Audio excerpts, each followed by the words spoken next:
Rapidement, nous allons ouvrir nos Bibles et nous allons lire trois passages rapidement. J'espère que j'aurai le temps de finir. Si je ne finis pas, le dimanche prochain, je suis là. Si vous ne voulez pas de moi, alors vous allez m'attendre au ciel. Nous allons lire Actes chapitre 2, versets 42 à 47, et puis Actes chapitre 4, 32 à 37, et puis nous allons lire Agé, tout le premier chapitre. Agé, c'est dans l'Ancien Testament. Si vous ne savez pas comment le trouver, vous allez là, vous commencez à partir de Malachie, Zacharie, et puis vous avez Agé, à partir de la fin. Amen. Donc nous sommes dans Actes chapitre 2, versets 42 à 47. Ils persévérèrent dans l'enseignement des apôtres, dans la communion fraternelle, dans la fraction du pain et dans les prières. La crainte s'emparait de chacun et il faisait beaucoup de prodiges et de miracles. Il se faisait beaucoup de prodiges et de miracles par les apôtres. Tous ceux qui croyaient étaient dans un même lieu. Ils avaient tous tout en commun. Ils vendaient leurs propriétés et leurs biens et ils ont partagé le produit entre tous selon les besoins de chacun. Ils étaient chaque jour tous ensemble assidus au temple. Ils rompaient le pain dans les maisons et prenaient leur nourriture avec joie et simplicité de cœur, louant Dieu et trouvant grâce auprès de tout le peuple. Et le Seigneur ajoutait chaque jour à l'église ceux qui étaient sauvés. Deuxième passage, la multitude de ceux qui avaient cru n'était qu'un cœur et qu'une âme. Nul ne disait que ses biens lui appartinssent en propre, mais tout était en commun entre eux. Les apôtres rendaient avec beaucoup de force témoignage de la résurrection de Christ, du Seigneur Jésus, et une grande grâce reposait sur eux tous, car il n'y avait parmi eux aucun indigent. Tous ceux qui possédaient des champs ou des maisons les vendaient, apportaient le prix de ceux qu'ils avaient vendus et le déposaient aux pieds des apôtres.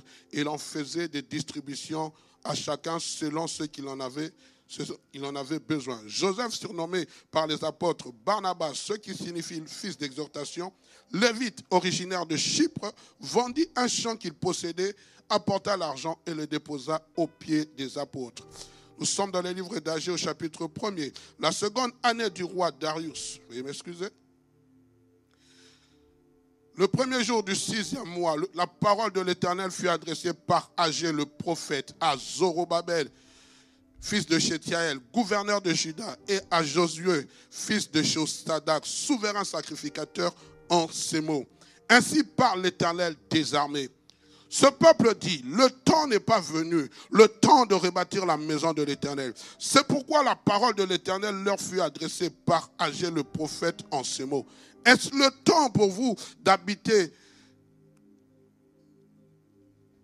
vos demeures lombrisées, vos demeures de luxe, vos demeures richement vêtues, quand cette maison est détruite? Ainsi parle maintenant l'Éternel des armées. Considérez attentivement vos voies. Vous semez beaucoup et vous recueillez peu. Vous mangez et vous n'êtes pas rassasiés. Vous buvez et vous n'êtes pas désaltérés. Vous êtes vêtus mais vous n'avez pas chaud. Le salaire de celui qui est à gage tombe dans un sac percé. Ainsi parle l'Éternel des armées. Considérez attentivement vos voies. Montez sur la montagne, apportez du bois et bâtissez la maison. J'en aurai de la joie et je serai glorifié, dit l'Éternel. Vous comptiez sur beaucoup et voici vous avez eu peu. Vous l'avez rentré chez vous, mais j'ai soufflé dessus. Pourquoi, dit l'Éternel des armées? À cause de ma maison qui est détruite, tandis que vous vous empressez chacun pour sa maison. C'est pourquoi les cieux vous ont refusé la rosée et la terre a refusé ses produits. J'ai appelé la sécheresse sur le pays et sur les montagnes, sur le blé, sur le mou, sur l'huile, sur ce que la terre peut rapporter. sur les hommes et sur les bêtes, et sur tout le travail de vos mains. Zorobabel, fils de Shétiaël, Josué, fils de Josadak, le souverain sacrificateur et tout le reste du peuple entendirent la voix de l'Éternel leur Dieu. Je prie que tu puisses entendre la voix de l'Éternel Dieu. Et les paroles d'Agé, les prophètes, selon la mission qui lui avait été donnée, que lui avait donné l'Éternel leur Dieu. Et le peuple fut saisi de crainte devant l'Éternel. Agé, envoyé de l'Éternel, dit au peuple d'après l'ordre de l'Éternel: je suis avec vous, dit l'Éternel. L'Éternel réveilla l'esprit de Zorobabel, fils de Shétiaël, gouverneur de Juda, et l'esprit de Josué, fils de Josadak, le souverain sacrificateur, et l'esprit du reste du peuple. Ils vinrent et se mirent à l'œuvre dans la maison de l'Éternel des armées, leur Dieu, le 24e jour du 6e mois de la seconde année du roi Darius. Amen. Nous sommes dans cette série d'enseignements que nous avons débuté depuis maintenant 2 dimanches. Aujourd'hui, nous sommes dans le 3e dimanche et je vais clôturer le 4e dimanche. Et puis, le Seigneur permettra qu'une autre personne peut-être vienne continuer. Mais j'aimerais vraiment que l'Esprit de Dieu puisse te communiquer quelque chose aujourd'hui, bien-aimé. Et non, alors, j'aimerais vraiment, bien-aimé, que l'Esprit de Dieu puisse vous faire comprendre ce à quoi Dieu est en train de nous demander. Nous sommes dans un temps, bien-aimé, où je crois que Dieu amène une nouvelle Pentecôte pour quelque chose de nouveau. Où Dieu veut nous amener dans une nouvelle dimension. Où Dieu veut nous conduire, bien-aimé, dans des choses extraordinaires. Mais pour cela, il faut que nous puissions saisir la portée du message que Dieu a à nous communiquer. Si nous ne savons pas saisir ce que Dieu a à nous communiquer, nous passons à côté de ce que Dieu veut donner à son peuple. Amen. Et dans ce temps où j'aimerais parler d'une nouvelle Pentecôte ou d'une nouvelle Pentecôte pour une nouvelle dimension, j'aimerais parler sur cette dimension qui aujourd'hui encore disparaît dans l'Église, la libéralité. Nous venons de voir, bien-aimés, alors que les disciples sont là, la Pentecôte est descendue, il s'est passé quelque chose d'extraordinaire. L'Esprit de Dieu a soufflé puissamment. L'Esprit de Dieu s'est manifesté puissamment. Dieu est descendu, il a parlé à travers les apôtres, à travers le Saint-Esprit. Alors qu'ils étaient dans la chambre haute, Pierre est sorti, il a annoncé l'évangile de la grâce. Que s'est-il passé? Les gens ont été touchés par l'évangile. Les gens se sont convertis à Christ. Et automatiquement, il s'est passé quelque chose de glorieux. Tous d'un commun accord sont venus, bien-aimés, avec leurs biens matériels. Je l'avais dit le dimanche passé, mon but n'est pas de vous dire allez vendre vos maisons. Mon but n'est pas de vous dire allez dépouiller vos comptes. Mon but n'est pas de vous dire allez vider vos comptes. Mais mon but est de vous faire comprendre, bien-aimés, lorsqu'on fait une expérience avec le Seigneur Jésus-Christ, quand il se passe quelque chose dans nos vies, bien-aimés, il y a des choses qui changent, bien-aimés, automatiquement, sans faire d'efforts. Il y a des choses que toi-même tu commences à considérer sans faire d'efforts. On est ensemble. Dieu, bien-aimé, touche ton cœur. La poche se convertit. Dieu touche ton cœur. Les choses changent.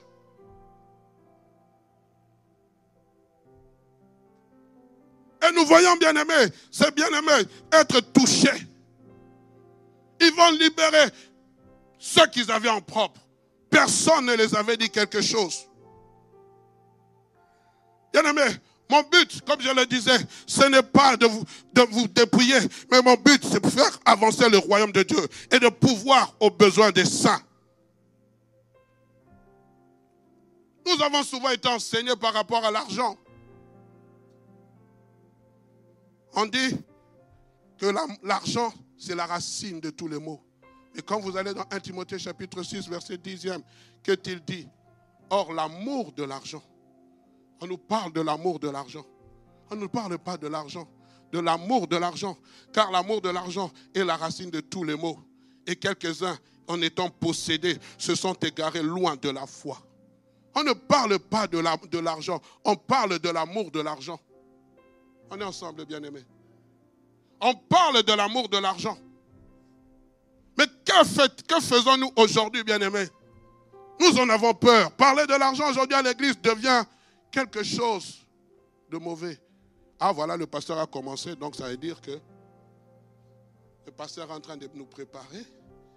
Ah, vous savez, ce pasteur, quand il commence avec ses histoires d'argent, c'est-à-dire que, ah, vous avez vu, il a un nouveau costume. C'est avec notre argent.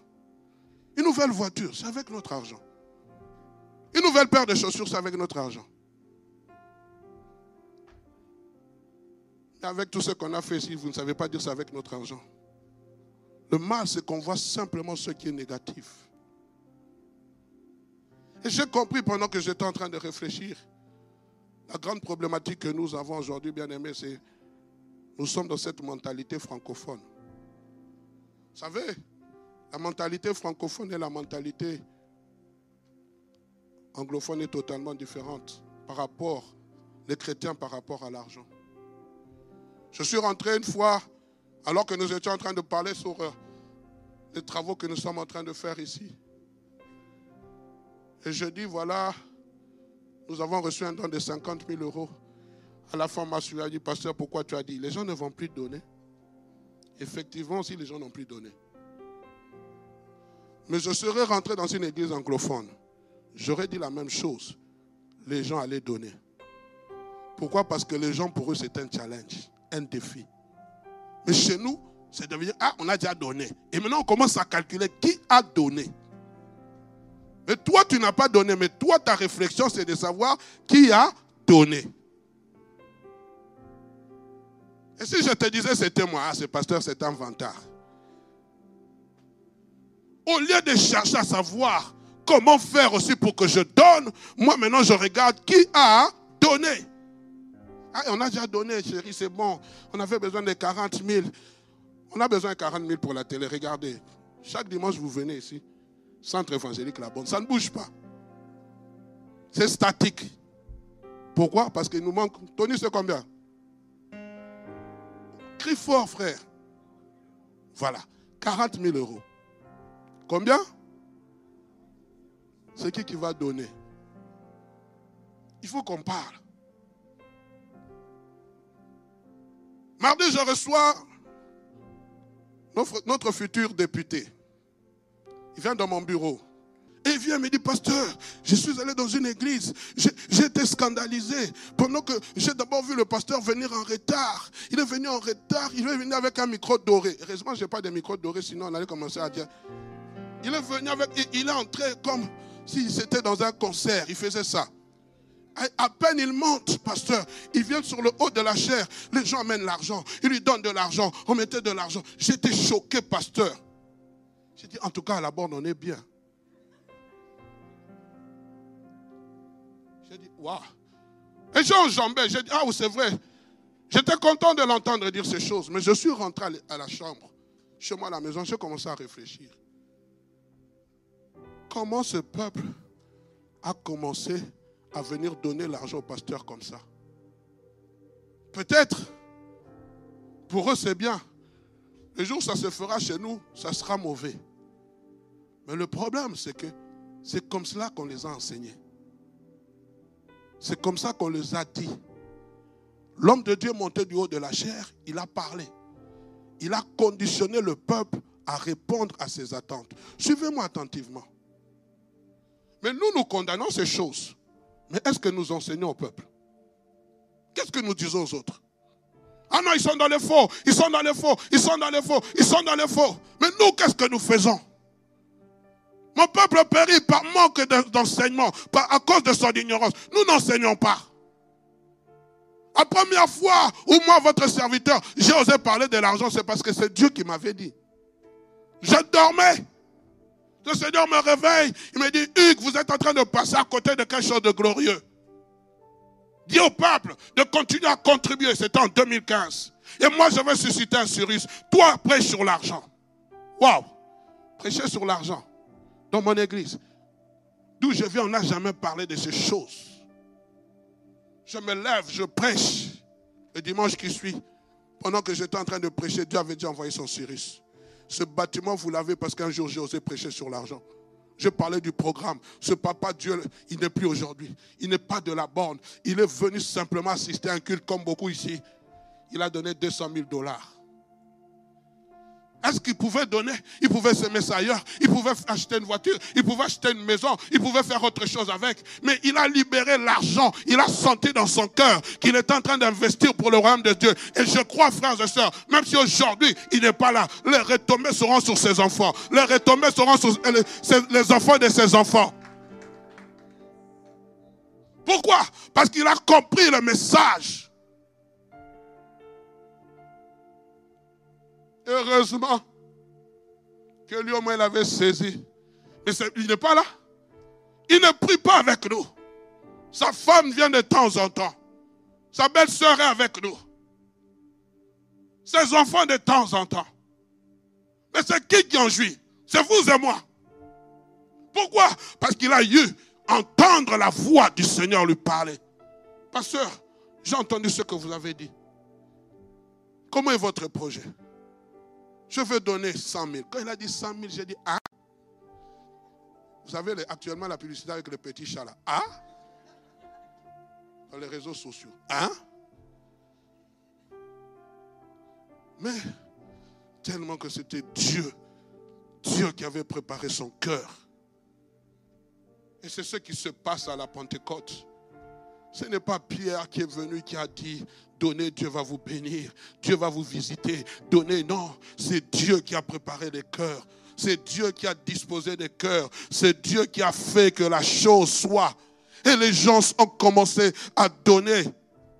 Ils ont commencé à donner. C'est poussé par l'Esprit que j'ai compris, bien-aimé, que tout est question de mentalité, bien-aimé. Et j'aimerais aujourd'hui nous inculquer la mentalité anglophone. Aujourd'hui, on parle de ce pasteur qui est en train d'atteindre la francophonie. Avec cette grande église Cité Royale. À un moment donné, il s'est connecté à un autre pasteur anglophone. Et il allait voir comment il travaillait en Angleterre. Il a pris. Je viens d'un pays, j'ai quitté ce pays en 2003. Je rentre quelques années plus tard, je vois des pratiques bizarroïdes. Je vois combien de paniers devant. Pendant la louange, les gens viennent donner l'argent. J'étais scandalisé. J'ai dit, mais c'est quoi cette pratique? Moi, d'où je viens, on ne m'a pas appris ces choses. Mais ce sont les églises sœurs d'où je viens qui font ces choses. Pourquoi? À un moment donné, ces pasteurs sont allés visiter les pays anglophones, le Nigeria. Ils ont vu comment ces gens exprimaient leur libéralité dans la joie. Comment, par la louange, ils pouvaient offrir. À travers la parole, ils pouvaient offrir. Quand on annonçait le temps des offrandes, ils étaient dans la joie. Il n'y a qu'ici qu'on dit c'est le temps des offrandes. Ah, le pasteur veut nous dépouiller. Il veut nous dépouiller. Le 23, venez. Nous avons assemblée générale. Venez voir ce que votre argent, à quoi sert votre argent. On vous invite, vous n'êtes jamais là.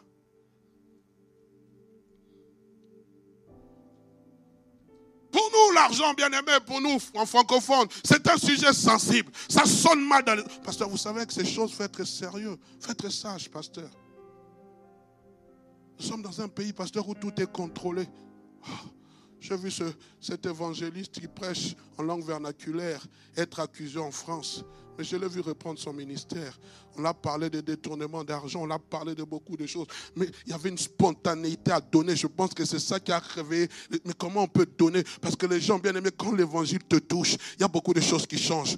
Il y a des choses qui changent. Tu n'as pas besoin qu'on vienne te dire, tellement que le Saint-Esprit est en toi. Je parle d'un témoignage, je parlerai de moi. Mais bien aimé, mon but, ce n'est pas de me faire voir. Je prie parce que, bien aimé, lorsque vous lisez la parole de Dieu, on nous parle de Barnabas, qui est appelé fils d'exhortation, qui faisait partie des disciples des apôtres. Ce Barnabas aussi a vendu son champ. Pourquoi? Parce qu'il voulait montrer l'exemple. J'en parlerai le dimanche prochain. Pour réveiller l'esprit des responsables aussi. Pour réveiller l'esprit des ouvriers aussi. Nous voulons que le peuple donne, mais nous responsables, nous ne savons même pas donner.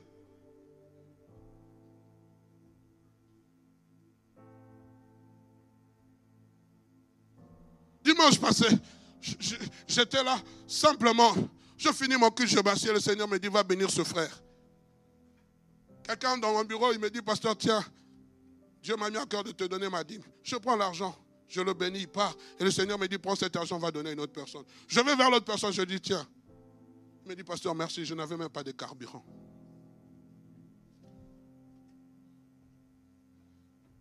Je rentre dans mon bureau. Une autre personne entre. Elle me donne 3 fois ce que j'ai donné. Ce n'est pas parce que je suis pasteur, c'est parce que j'ai mis en pratique la parole de Dieu. Quelquefois, nous-mêmes, nous nous improvisons parce que nous ne comprenons pas le principe de la libéralité. J'aimerais que vous puissiez retenir 4 principes importants. Le premier principe, celui qui arrose sera lui-même arrosé. Proverbe chapitre 11, 25. Ce n'est pas moi, c'est la Bible qui le dit. Celui qui arrose sera lui-même arrosé. Il y a des prières, frères, j'en parlerai le dimanche prochain, qui n'ont pas besoin, qui ont besoin simplement des actions de grâce. Des actions de grâce, pas simplement dire, Seigneur, je te loue. J'ai beaucoup aimé. 2 personnes, on leur a dit, c'est leur anniversaire. Ils sont venus, ils ont mis dans le panier des offrandes, sans qu'on les pousse. Ils ont donné leur offrande. Action de grâce. Parce que nous ne sommes pas enseignés. Deuxième principe, celui qui moissonne peu, récoltera peu. Ça, ce n'est pas moi, c'est la Bible qui le dit. 2 Corinthiens chapitre 9, verset 6e. Troisième principe, celui qui moissonne abondamment, récoltera abondamment. 2 Corinthiens chapitre 9, verset 6e. Et quatrième principe, on vous mesurera avec la mesure dont vous vous êtes servi. Pasteur, surtout, je le répète, ne venez pas pour vous faire voir que Pasteur Hugues aussi est venu, il a donné. Alléluia. Tu as 5 cents dans la main.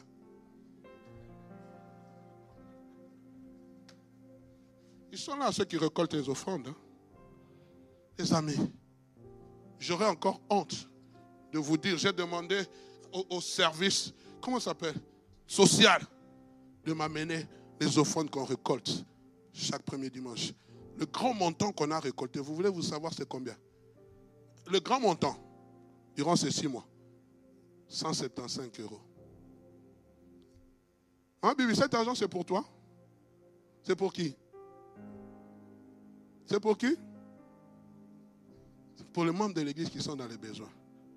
175. Nous payons les tickets de train pour les gens. Nous aidons des gens qui n'ont pas de transport. Nous faisons beaucoup de choses. On ne va pas vous dire ce. 175. 100. Dis à ton voisin 175. Peut-être ça sonne mal. Dis à ton voisin en français 175. Alors maintenant, si je vais chez les ados, parce qu'il faut qu'on parle des chiffres. Une réunion des départements d'ados, 15 ados, on me fait des rapports, 9 €.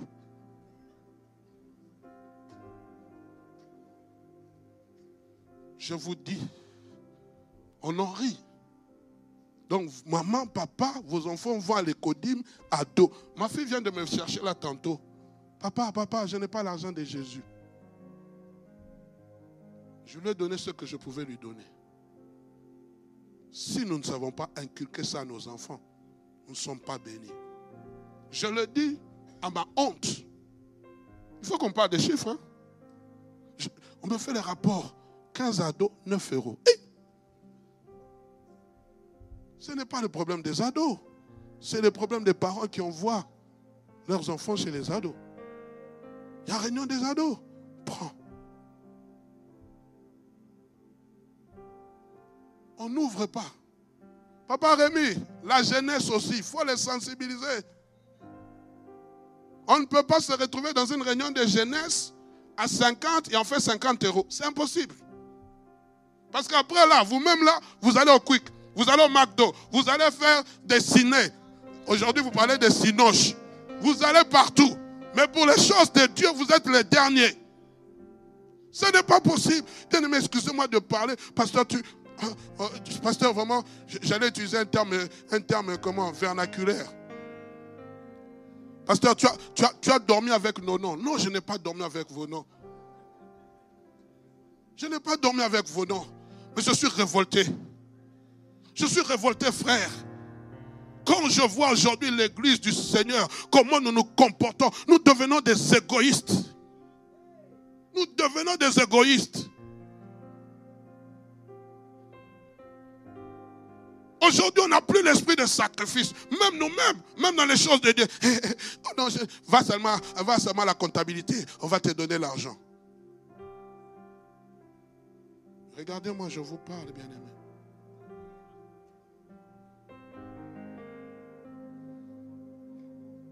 Bien-aimé, nous venons de lire 2 passages à 2 époques différentes. Le premier se déroule juste après la Pentecôte. La flamme de feu qui fut allumée ce jour-là a embrasé non seulement les disciples, mais aussi ceux et celles qui ont donné leur vie à Jésus-Christ. Il y a eu la manifestation du Saint-Esprit. Et cette manifestation du Saint-Esprit, bien-aimé, a enflammé l'amour. L'amour qui s'est traduit par un partage équitable des biens d'une manière volontaire et sporadique. J'insiste, volontaire.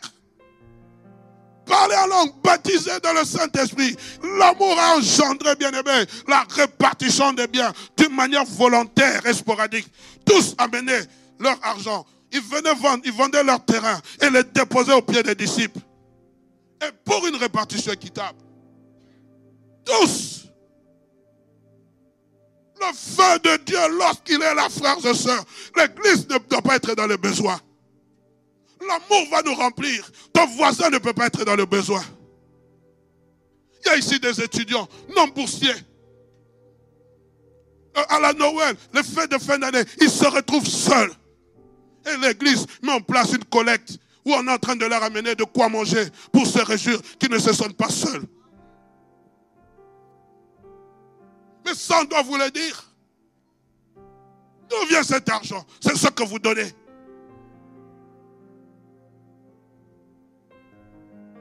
Il y a des gens qui sont parmi nous, bien-aimés, qui n'ont pas de papier, qui n'ont pas de domicile fixe, qui n'ont pas d'entrée financière. Mais l'église doit pouvoir les aider aussi, parce que ça doit faire partie de la culture de l'église. Tout ça, on doit dire.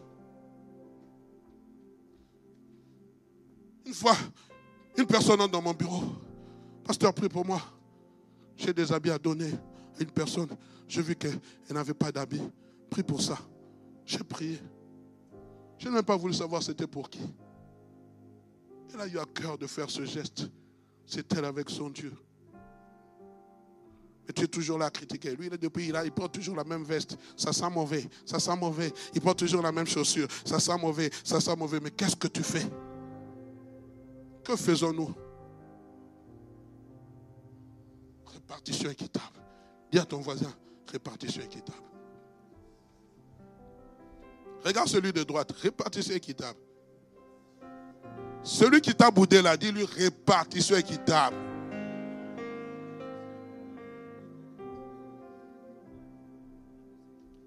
Mais c'est là où je vais enfoncer le clou. Le second passage.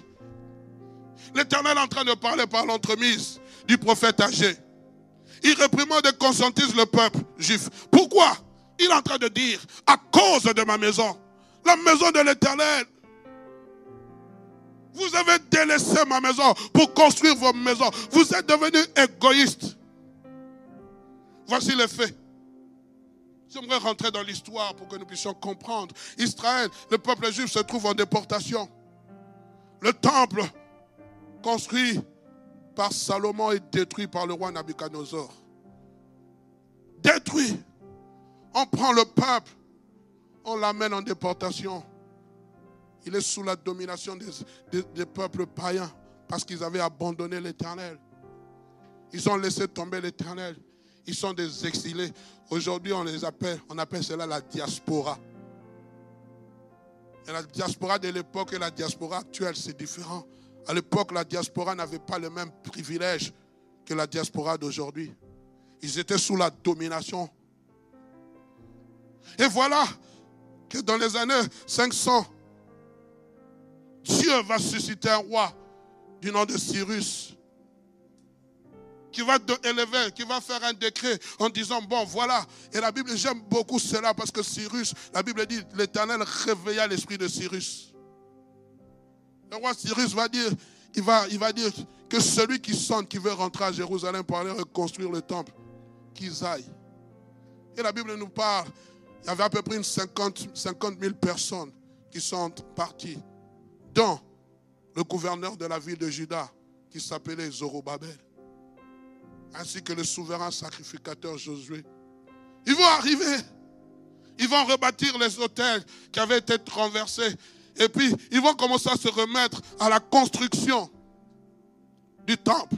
À peine le fondement était-il posé, on ne sait pas pourquoi, ils vont relâcher dans leur travail. Ils vont se relâcher. Ils vont se désintéresser de ce travail. Et voilà, pendant plusieurs années, chacun va qu'à ses occupations. Et la Bible dit, 16 années plus tard, Dieu envoie son homme, son prophète, âgé, qui vient parler de la part de l'Éternel. Et Asie est en train de dire, pour vous, vous dites ce n'est pas encore l'heure de rebâtir la maison de l'Éternel, alors que vous habitez des maisons de luxe. Vous dites ce n'est pas le temps, mais considérez attentivement vos voies. Vous semez beaucoup, mais vous récoltez peu. Regardez tout ce qui vous arrive, le malheur que vous arrive. Regardez tout ce qui vous arrive. Mettez-moi le livre d'Agé, s'il vous plaît. Et vous allez constater qu'il va parler, il va donner tous les mots. Bien aimé, à un moment donné, arrête-toi. Commence un peu à regarder tous les mots qui t'arrivent. Tu cherches l'oncle, tu cherches la tante, tu cherches le diable. Le diable n'est pas là-bas. Tu cherches tout. Non, c'est parce que non, j'avais même répondu à ce chauffeur-là de Uber. Alors maintenant, tout se retourne contre moi. Ce n'est pas ça le problème. Est-ce pour vous le temps d'habiter vos demeures l'ont brisé quand cette maison est détruite? Verset, continuez s'il vous plaît. Ainsi parle maintenant l'Éternel. Considérez attentivement vos voies. Considérons nos voies, Église de la Borne. Pourquoi nous ne prospérons pas? Pourquoi rien ne va de l'avant? Pasteur, prie pour moi. Pasteur, prie pour moi. Pasteur, prie pour moi. Pasteur, prie pour moi. On prie, on chasse les démons. Ce n'est pas ça le problème. Nous sommes devenus égoïstes. Nous ne regardons qu'à nous. Nous ne regardons qu'à nos propres intérêts. Nous ne regardons que ceux qui nous intéressent. Si je vous dis ici, je vois 300 mariages. Yessou, les gens vont sauter. On viendra même me tenir par la veste. Vous allez déchirer la veste. Et je dis des choses qui sont réelles, on peut rire. Non, Dieu me montre qu'il va visiter 4 personnes en sud. Je compte 1. Je compte 2. Je compte 3. Plus de 4 personnes sortiront. Mais Dieu a dit 4. Pasteur Jean, Agé n'est pas venu avec ces choses. Agé a dit, vos bourses, vous travaillez, mais tout est troué. Pourquoi? Considérez attentivement vos voies. Parce que pour vous, ce n'est pas le temps de rebâtir. Et c'est toujours les autres qui vont faire. Frère, je vais parler de moi. Considérez-le comme vous voulez. Et je veux vous dire, il y a certaines grâces que moi j'obtiens parce que j'ai appris à libérer financièrement. Mais je ne le dis pas. Moi, depuis que ma fille est venue dans ce monde, le Seigneur nous visite d'une manière extraordinaire. D'une manière extraordinaire. Je suis en alliance avec mon Dieu. Il y a des fois comme cela, vous allez voir, on pense que c'est quelqu'un qui a donné. Je ne vais pas dire que c'est toujours moi.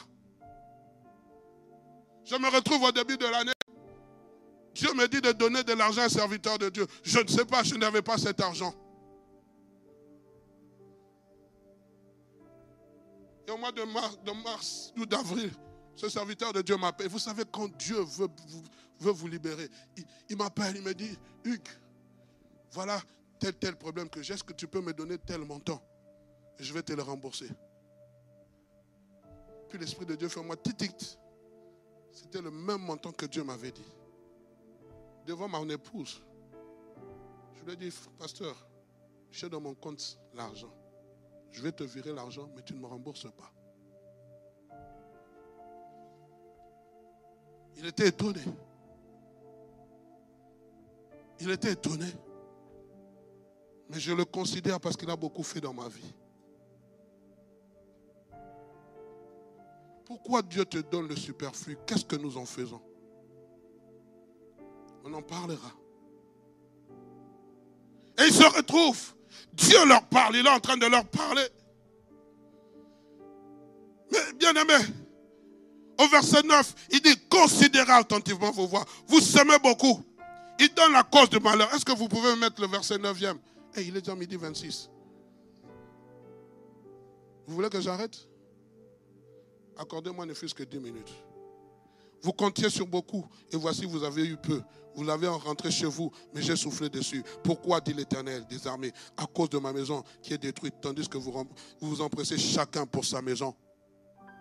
Et ce que j'aime, bien aimé, cette remontrance va les amener à une prise de conscience. Ils vont prendre conscience.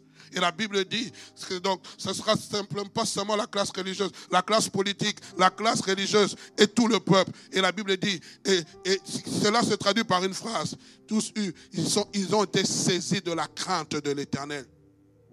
Et c'est cette même crainte de l'Éternel qui a caractérisé les premiers disciples. Lorsqu'on parle, on dit que la crainte de l'Éternel avait été aussi parmi tous les premiers chrétiens.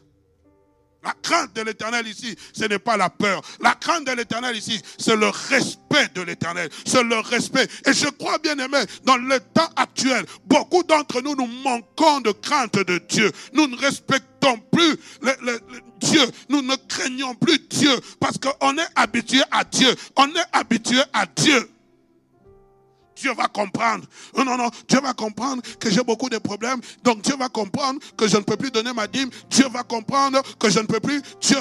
Dans cette église, il y a des personnes que nous allons honorer. Nous sommes en 2016. Nous lançons le projet ATE. C'était en 2016, je ne me souviens même plus. Donner 25, 35, 50 euros, ainsi de suite. Je vous dis jusqu'aujourd'hui, il y a des gens qui le donnent chaque mois. Pendant qu'on a acheté le bâtiment. Mais qui continuent à donner. Ces personnes-là, nous allons les honorer. Pourquoi? Parce qu'elles ont de la valeur aux yeux de Dieu. Et ils sont saisis de la crainte de l'Éternel. Mais ce que j'aime, bien aimé, que se va-t-il passer dans la suite? Non seulement il y aura la crainte de Dieu, parce que la crainte de Dieu, bien aimé, nous amène dans une autre étape. La Bible dit, après ces choses, l'Éternel réveilla l'esprit de Zorobabel. C'est là où je veux arriver, frères et sœurs. Je ne vais pas vous parler de l'argent aujourd'hui. Aujourd'hui, je vais vous parler d'un esprit réveillé. La Bible dit, l'Éternel réveilla l'esprit de Zorobabel, fils de Shétiel, gouverneur de Juda. L'Éternel réveilla l'esprit de Josué, fils de Josadak, le souverain sacrificateur, et l'esprit de tout le reste du peuple. Voilà, bien-aimé, la clé de ta bénédiction. Tant que ton esprit n'est pas réveillé, tu ne pourras jamais comprendre comment quelqu'un peut donner 50 000 euros. Tu ne pourras jamais comprendre comment quelqu'un peut sacrifier sa voiture. Tu ne pourras jamais comprendre. Parce que le problème, c'est un problème d'un esprit qui est endormi et qui ne saisit pas les réalités spirituelles. Dans le monde, frère, nous étions les premiers lorsque nous sortons dans des soirées à faire sortir l'argent pour les grands champagnes, pour les grands crus, pour qu'on te joue dans les grands musiciens. Je me souviens à notre époque, vous êtes dans l'époque où, je ne vais pas parler de ce nom, j'en ai parlé dimanche passé, on m'a appelé, on a dit, pasteur, il paraît que tu es fâché contre ces gens-là. Je ne suis pas fâché contre eux. Tu ne veux plus qu'on appelle l'église tel nom? Ma fille m'a appelé, a dit, le pasteur était fâché. Non. Chaque samedi, on se retrouvait. Vous donnez l'argent, je ne sais plus. Les atalaks, on les appelle comment aujourd'hui? Les animateurs. À l'époque, il y avait ce grand orchestre. Alors vous donnez l'argent. Vous attendez maintenant le samedi soir. Et vous entendez maintenant les noms. Vous comptez maintenant qui on a dédicacé. Qui on a dédicacé. Tu comptes. Et à la fin, vous vous retrouvez avec les amis. Tu as entendu? J'ai entendu. Je suis. On est passé par là, frère. Maintenant, on avait des sobriquets. Je ne vais pas donner mon sobriquet. Sinon, vous allez les chercher.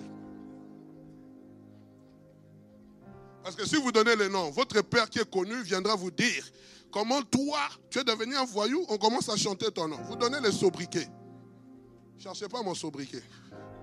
Ça fait partie de la vie passée. J'ai vu cet orchestre jouer dernièrement ici à Bruxelles.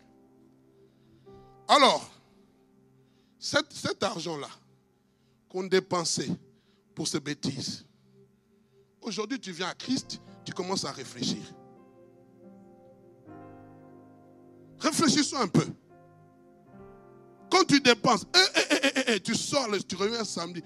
Oh vieux, hier c'était ta page. Ta page, ta page. Oui, c'est bien. Mais maintenant à Jésus, pour bâtir l'œuvre de Dieu, ce même argent-là pour sortir, tu réfléchis 20 fois. Mais dans le monde où on a fait ces choses, on ne réfléchissait pas. Pasteur Samuel, vous, je sais que vous n'avez pas fait ça. Nous, on a fait ça. Vous êtes nés, le Saint-Esprit était en vous. Nous, nous sommes nés. Mais bien aimés, pourquoi ces choses-là, quand maintenant nous devenons chrétiens, nous n'arrivons plus à arriver à cette dimension? Je vous pose cette question. Je vous pose cette question. Pourquoi, bien-aimés? Parce que nos esprits ne sont pas réveillés. Ce que nous sommes en train d'investir, nous l'investissons pour le royaume des cieux. Nous ne l'investissons pas pour des choses passagères. Nous investissons pour le royaume des cieux. Il me reste quelques minutes. Mais j'aimerais clôturer, bien-aimés. Et nous allons continuer le dimanche prochain. Ce que j'aime, toujours alors que Dieu a parlé à Zorobabel, un autre prophète, il vient à la même période. Et là, c'est plus poignant. Le prophète Zacharie, il apparaît, il vient voir Zorobabel. Nous sommes dans Zacharie chapitre 4, versets 6 à 10. Alors, il reprit et me dit, c'est ici la parole que l'Éternel adresse à Zorobabel. Ce n'est ni par la puissance, ni par la force, mais c'est par mon esprit, dit l'Éternel des armées.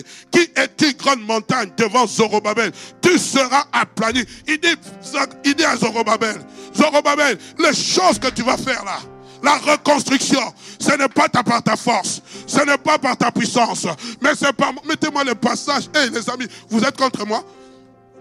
Il dit, ce n'est pas par la puissance, ce n'est pas par ta force, mais c'est par mon esprit, dit l'Éternel des armées.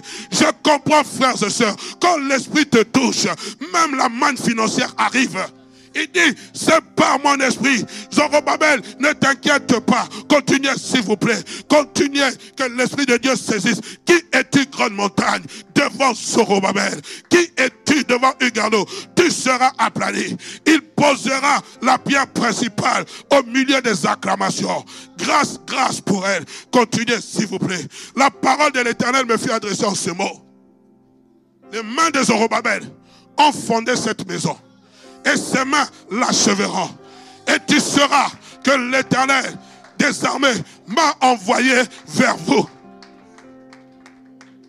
Ce qui semblait être impossible pour Zorobabel, ce qui semblait être difficile pour Zorobabel, Dieu dit non, ne t'inquiète pas, c'est mon esprit qui va faire ces choses.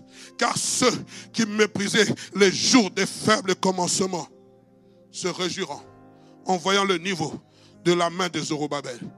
Ces sept sont les yeux de l'Éternel qui parcourent toute la terre. Je me limite là. Je me limite là.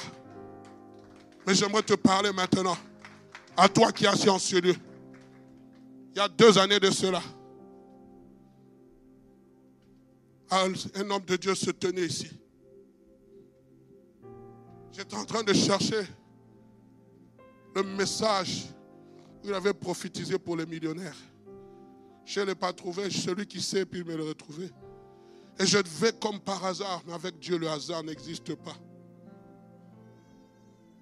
Dans cette prédication, et je tombe comme par hasard. La libéralité, un appel, une vocation. Waouh! J'avais complètement oublié ce message. Je vous dis, j'avais oublié ce message.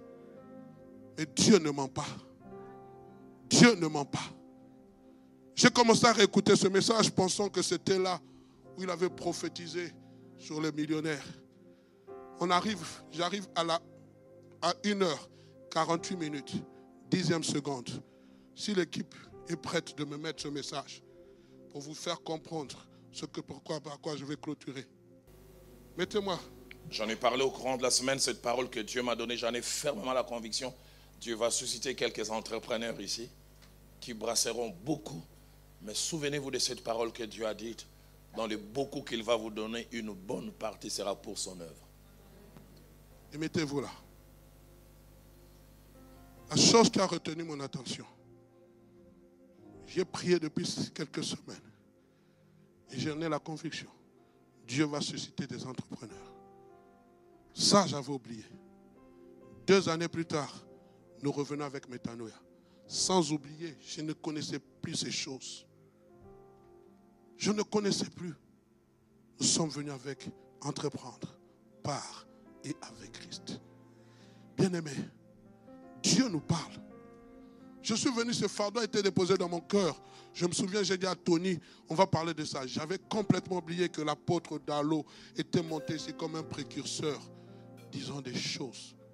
Le psalmiste a dit, Dieu a parlé 1 fois, 2 fois, j'ai entendu ceci. La force est à Dieu, la force est en Christ. Et Joseph a dit à Pharaon, puisque Pharaon a vu ses rêves 2 fois, c'est que ça vient de Dieu. Quelquefois, nous cherchons à ce que Dieu nous parle. Dieu parle, mais nous laissons les choses passer. Pourquoi? Parce que nous sommes distraits. Habakkuk, Dieu dit à Habakkuk, écris la prophétie, grave-les sur des tables, afin qu'on la lise couramment. Et ça, c'est un piège dans lequel nous tombons. Les hommes de Dieu défilent dans cette église.